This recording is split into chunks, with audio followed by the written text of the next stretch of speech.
Audio Jungle.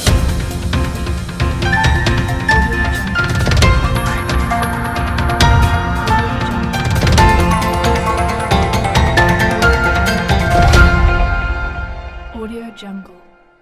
નમસ્કાર, Saurashtra vision ન્યૂઝમાં હું એન્કર દેવ્યાની આપનું સ્વાગત કરું છું. ચાલો જોઈએ આજના સમાચાર. ઉપલેટા તાલુકાના કલારિયા ગામના લોકો દ્વારા નવો રસ્તો બનાવની માંગ સાથે રસ્તા ઉપર ઉતરી વિરોધ કર્યો હતો. રાજકોટ જિલ્લાના ઉપલેટા તાલુકાના કલારિયા ગામે રસ્તાને લઈને લોકો હેરાન પરેશાન હોય ભાખ સૈયદ કલારિયાના લોકોએ રસ્તા ઉપર બેસી નવો રસ્તો બનાવની માંગ કરી હતી. જો સરકાર લોકોના નિરાકરણ માટે કોઈ જાતનો ઉકેલ નહીં લઈ આવે તો લોકો ગાંધી ચિંધ્યા માર્ગે આંદોલન કરશે. રિપોર્ટ જગમાલ સુવા. રિપોર્ટર ઉપલેટા.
સિરાજભાઈ ખેબર, મહામંત્રી ઉપલેટા તાલુકા કોંગ્રેસ સમિતિ. આજે પાંખ તથા 3 કલાના લોકો અમે અહીંયા જૂના કલારીના પાટી અમારી માંગણી માટે જે મોજીરાથી લઈને ટીંબડી સુધીનો માર્ગ અતિ ખરાબ હાલતમાં છે. 108 ફોન કર્યો, ઇમરજન્સી કોઈ દવાખાને જવું હોય તો 108 ટાઈમે પહોંચી શકતી નથી. બાળકોને સ્કૂલે મોકલવામાં આવે છે તો સ્કૂલ ટાઈમે પુગાડવામાં બસ એસટી બસ સ્કૂલે ટાઈમે પુગાડતી નથી. બીજા નંબરમાં ખાસ કરીને ખેડૂતોએ પોતાની ખેત પેદાશનું કઈ માલ વેચવા માટે માલ સામાન લઈને માર્કેટિંગ યાર્ડે જવું હોય તો તે ટાઈમે પહોંચી શકતા નથી. આ રોડ મંજૂર થઈ ગયેલ છે. તંત્રને કહેવામાં આવે છે કે વહેલી તકે આનું વર્ક ઓર્ડર કાઢી કોન્ટ્રાક્ટરને આપી દે, કોન્ટ્રાક્ટરો વહેલી તકે આનું કામ ચાલુ કરે. મોજીરાથી લઈને ટીંબડી સુધીમાં અતિ ખરાબ હાલતમાં પોઝિશનમાં રોડ ખૂબ જ ખરાબ હાલતમાં છે. અમારી માંગણી એવી છે કે વહેલી તકે રોડ રસ્તો નવો બનાવવામાં આવે. જો 15 કે 20 દિવસ પછી આમ નહીં કરવામાં આવે તો ભાખ તથા 3 કલારીના લોકો આ વખતે ગાંધી ચિંધ્યા માર્ગે રસ્તા રોકો આંદોલન કરતા અચકાશે નહીં. દિનેશભાઈ વલ્લભભાઈ કોટડિયા, રહેવાનું વતલા કલારિયા.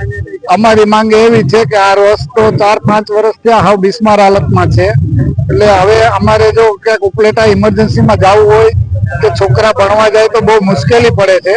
માટે નવો રોડ સત્વરે ચાલુ કરવા અમારી માંગ છે. અને જો આ માંગ પૂરી નહીં થાય તો અમે ગાંધી ચિંધ્યા માર્ગે 10 થી 20 દિવસમાં ચાલુ નહીં થાય તો અમે ગાંધી ચિંધ્યા માર્ગે રસ્તા આંદોલન કરતા અચકાશું નહીં. સરકાર પાસે શું આ રોડ સત્વરે નવો ચાલુ કરાવે, નવો બનાવે. આ બાબતની અરજી મહિનાથી પહેલા અમે માર્ગ મકાન વિભાગમાં અરજી કરેલી છે. તો રોડ પાસ થઈ ગયેલો છે એમ કીધું, પણ અમે ચાલુ કરાવી દઈશું, પણ હજી સુધીમાં ચાલુ નથી થયો. એટલે અમારે આ થોડોક દેખાવો કરવા પડે. જીવનને સારું અને ભવ્ય જીવવા માટે ફક્ત રૂપિયાની જરૂર નથી. જો તમારી અંદર કલા અને કૌશલ્ય હશે તો તમે બધું જ મળી જશે. આવા સદવિચાર સાથે બધા સ્વસ્થ રહો, સુરક્ષિત રહો. તેમજ તમારા શહેરના સમાચારો તથા તમારા બિઝનેસની જાહેરાત આ ન્યૂઝ ચેનલ પર મૂકવા માટે સ્ક્રીન પર બધા નંબર પર સંપર્ક કરી શકો છો. તેમજ આ ચેનલને લાઈક કરો, શેર કરો અને સબસ્ક્રાઇબ કરવાનું ભૂલશો નહીં, જેથી નવા સમાચારો તમારા સુધી ઝડપથી પહોંચી શકે. હવે સમય થયો છે વિદાયનો. નવા સમાચારો સાથે ફરી મળીશું. નમસ્કાર.